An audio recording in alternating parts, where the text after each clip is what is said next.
Hoje um outro jogo importante, aliás, abriu o caminho aí para a CBF contratar o Ancelotti, pelo menos em tese, né? Porque se o problema era o Real Madrid com chance de título na Espanha, a chance foi para o espaço agora. E com isso fica menos complexa a contratação do técnico para a seleção brasileira. Ao mesmo tempo, é bom observar, para quem nunca prestou atenção, como joga o time do Ancelotti. É um jogo muitas vezes reativo, sabe? Vamos ver. Se bem que a seleção brasileira de 70 era um time que fazia os gols no contra-ataque, né? E pouca gente presta atenção nisso. Quase todos os gols do Brasil de 70 foram em contra-ataque. O time do Zagallo é um time que se defendia muito bem, tinha muita velocidade, por isso o Jairzinho foi furacão da Copa. Era um time que favorecia muito o estilo do Jair. E ele, naquela fase esplendorosa, fez gol em todos os jogos.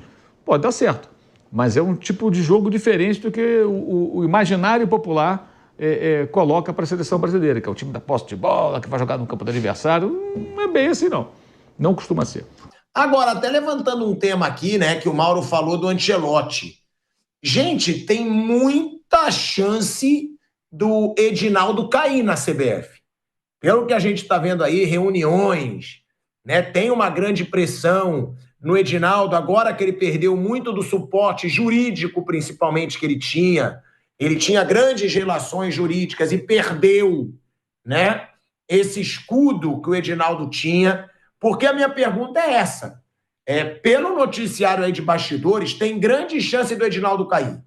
Porque qual é o nome do que votou, mas que não estava com condições de saúde de votar? Coronel Nunes, não. Isso, Coronel Nunes, né? Tem aí agora a denúncia de que o Coronel Nunes não teria condições de votar, votou. Tudo indica que agora, né, um sistema vai se voltar contra o Edinaldo.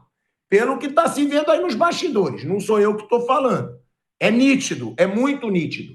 O Edinaldo pode cair. Pode cair. Mesmo que ele caia, vocês acham que o Ancelotti será o treinador da seleção brasileira? Porque já está dado como certo. Mas está dado como certo sendo o presidente o Edinaldo Rodrigues. E pelo que a gente está vendo aí nos bastidores, né, inclusive eu falei com pessoas aí fortes dos bastidores, a chance é grande dele cair. E aí, Vamp, Piperno, até o Mauro, vocês acham, né, que se o Edinaldo cai, mesmo assim é o Ancelotti? Vocês acham que ele fecha com o Ancelotti antes de uma possível queda? Porque isso eu tenho minhas dúvidas. O Ancelotti sempre foi o sonho de quem? Do Edinaldo, né? O Ancelotti deve conversar com quem na CBF? Com o Edinaldo. E pode ser que o Edinaldo caia, para a gente ver a loucura que é a CBF. Eu não sei como tá esses batidores, a gente só está acompanhando, né? E aí, como você falou, se tem a semana aí, já soube hoje o resultado do jogo, do Real Madrid, do Barcelona e Real Madrid. Está todo mundo esperando que seja o Ancelotti e não a queda do Edinaldo. Vamos ver como vai ser a semana. Aí não tem nem como te responder isso, Tico. Porque tem muita notícia aí, né, sendo vazada, né? Inclusive, muita notícia contrária ao Edinaldo. Aí já tem a notícia que ele convocou uma reunião de emergência, né? Que ele convocou uma reunião de emergência com as federações. Tem ainda a notícia de que ele estaria dando altíssimo salário, né, para pessoas da família, salário alto para concunhado, né, curso na CBF para o genro. Agora, gente, estão saindo várias notícias contra o Edinaldo. Por quê? Porque provavelmente a oposição viu, ele perdeu o escudo que ele tinha. Pronto. É a hora. É óbvio, a gente sabe como funcionam as coisas. E o Edinaldo está exposto. Está exposto, o Edinaldo Rodrigues. Então, é muita loucura isso. O Ancelotti é o nome dele. É o nome do Edinaldo. Pode até tirar essa taxa, ô PH. A gente não está falando mais do Barcelona e Real. Até para falar dessa situação, Ancelotti, sim ou não, na seleção brasileira. Por quê? Porque é uma situação meio bizarra, Piperno. Não tem. Será que se o Edinaldo estiver lá e assinar com o Ancelotti, é óbvio, vai ser ele o treinador. Mas será que ele vai estar no cargo até essa assinatura com o Carlo Ancelotti? Ô, Tico, antes de o Piperno falar, eu vejo a briga aí para várias gente ser presidente de clubes Piperno com dívida de 2 bilhões, 1 bilhão, 1 bilhão e 400. A CBF, Tico, eu tava vendo essa semana, saiu o balanço da CBF. Sabe qual é o lucro da CBF quando ele tem em caixa? 2 bilhões e 400 milhões com a renovação com a Nike. Aí todo mundo agora vai querer babar para pegar esse dinheiro lá, né? E o dinheiro está bem aplicado. Eu estava vendo lá com, não sei se foi o Rodrigo Capello, lá da Sport TV. Eu vi com alguém. O faturamento da CBF, o caixa que está lá aplicado tem 2 bilhões e 400 milhões. Então, aí você vê, né? Antigamente, houve quem dissesse que cunhado não é parente, né? Hoje em dia, até o concunhado recebe lá uma mesada, né? É muito generoso esse esquema da CBF, essa coisa nababesca aí que acaba adoçando a boca de todos os cartolas de federações estaduais, facilita a vida de muitos clubes, parentes, amigos, apaniguados, escritórios de advocacia. Então, nossa, é uma beleza. Encontrou na CBF um maná e tanto. Então, veja, com todo esse ecossistema que visa blindar os dirigentes, eu não sei se de fato ele vai cair, por mais que a justiça agora esteja um pouco desconfiada, né? Gente lá em cima que via com simpatia ou pelo menos identificava alguma vantagem, agora já está meio desconfiada.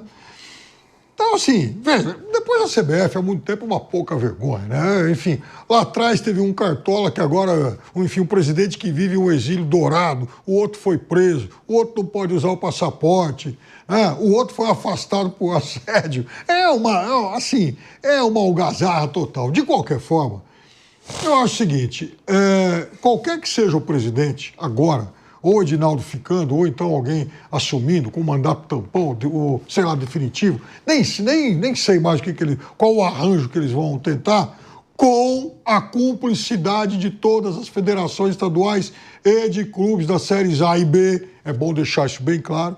Então essa turma também enxerga no Ancelotti um nome mundial, né, um nome da primeira prateleira do futebol do mundo. Então, alguém para desviar um pouco o foco. Então, essa contratação, ela também é uma estratégia de blindagem, né? Trazer um nome grandão de fora e tal, para tirar um pouco o foco sobre a cartolagem, que recai sobre a cartolagem de, digamos, padrões morais um pouco, no mínimo, um pouco discutíveis, né? Então, ele chegando aí, vai todo mundo falar sobre ele. Muito bem. Agora, olhando do outro lado, do Ancelotti para cá, eu acho que também, nesse mundo do futebol, ninguém é puritano a ponto de se condicionar muito a esse ou aquele personagem, a esse ou aquele dirigente. Se ele fechar um contrato, ele vai amarrar muito bem um contrato que vai lhe pagar os tubos, vai lhe pagar milhões e ele vai chegar aqui e vai cumprir esse contrato. Seja com o Edinaldo, com o Zé ou com o José, eu acho que isso aí não vai mudar muito, até porque ele é um personagem experiente, tem bons informantes aqui no Brasil, tem ótimas relações com um monte de brasileiros que ele conhece, com quem ele já jogou, com quem ele já trabalhou, dirigiu, etc., para falar, olha, o negócio lá é feio. Por ser feio, ele também já vai colocar, digamos, já vai fazer o seu seguro nesse contrato. Já aumenta um pouco mais o valor, porque é também um valor para lhe dar algum tipo de blindagem contra a malandragem dessa cartolagem brasileira. É bizarro, né? É muito bizarro tudo que acontece. É por isso que eu queria saber se vocês acham que vai ser ou não o Ancelotti, né, o treinador da seleção brasileira. Pilhado e Mauro, eu falava aqui há pouco do 8-2 do Bayern contra o Barcelona. Então, naquele momento deu certo. Eu estava olhando aqui a escalação. Do meio campo para frente, Thiago, Goretzka, Gnabry, Miller, Perisic e Lewandowski. Kimmich de um lado, o Davis do outro. Era lindo ver jogar, mas é o seguinte, não era time que pensava muito em marcação. Sim. Ocupação de espaço. Tal. Então, às vezes dá certo, às vezes não dá. Hoje, por exemplo, tomou 2, depois virou, fez 4, aquele jogo maluco e tal. Mas contra a Inter de Milão, por exemplo, como era um time naturalmente exposto, contra um adversário que encaixou bem e soube aproveitar esses espaços, Aí acabou sofrendo. Então, time do Flick é isso. É muito bacana. Acho que vai ser bacana de ver sempre. Agora, se vai ganhar e se vai dar bico pro mato no momento que precisa, aí é uma outra história. Sim.